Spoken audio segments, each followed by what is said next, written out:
टम्म फुगलेल्या पुरी सोबत आणि आम्रखंड, वा काय मस्त लागतंय ना।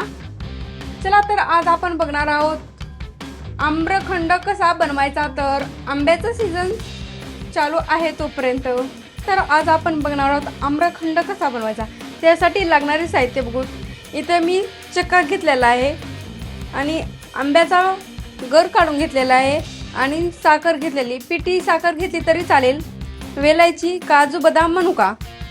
आणि हा चक्का घरी बनवला तरी चालेल आणि बाहेरून आणला तरी चालेल। मी इथं घरी बनवलेला चक्का आहे, त्यासाठी घरी बनवलेला दही घ्यायचं किंवा बाहेरून पॅकेटचं दही असलं तरी पण चालेल। त्याला सुती कापडमध्ये कापडमध्ये टाकून रात्रभर एका उंच ठिकाणी असं अडकून ठेवायचं आणि ही साखर बिगडेपर्यंत ह्या चक्क्यामध्ये मिक्स करून घ्यायची। तुम्ही पिठी साखर टाकली तरी पण चालते, पण मी तर साखरचा वापर केलेला आहे। जितका चक्का त्याचप्रमाणे साखर पण घ्यायची। इथे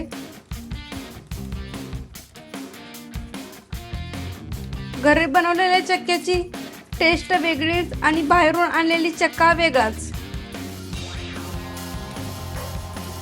जसा बाहेर मिळतो तसा आपण घरी आम्रखंड तयार करणार आहोत। आंब्याचा सीझन चालू आहे तोपर्यंत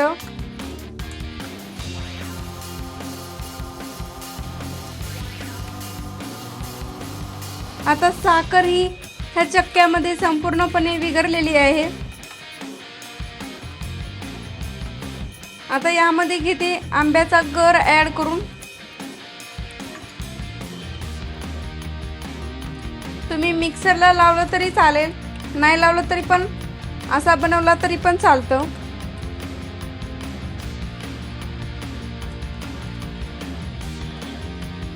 तर यामध्ये मी वेलायची ऍड करते।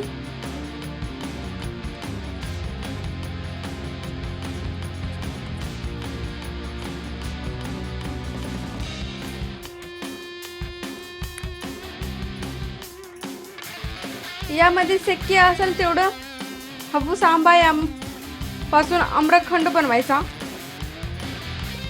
हे पाहू शकता, टेक्स्चर आणि रंग पण सुरेख आलेला आहे। वाह, काय मस्त तयार होत आहे आपला आम्रखंड।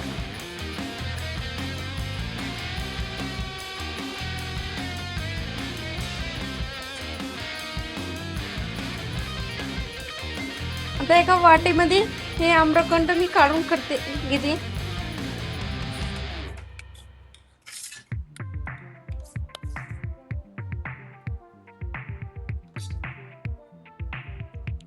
टेक्स्चर पण मस्त आलेला आहे आपल्या आम्रखंडला।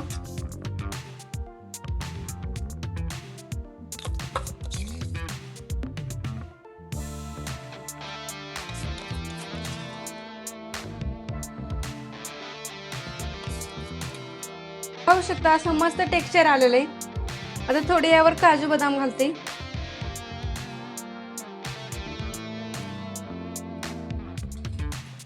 तयार आहे आपलं आम्रखंड।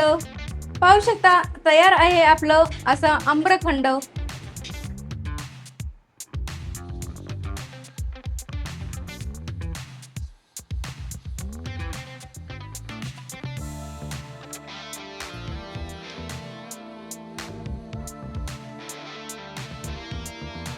कशी वाटली आम्रखंडची रेसिपी कमेंट बॉक्समध्ये नक्की सांगा। व्हिडिओ आवडला असेल तर लाईक करा, कमेंट करा आणि चॅनलला सबस्क्राईब केलं नसेल तर नक्की करा।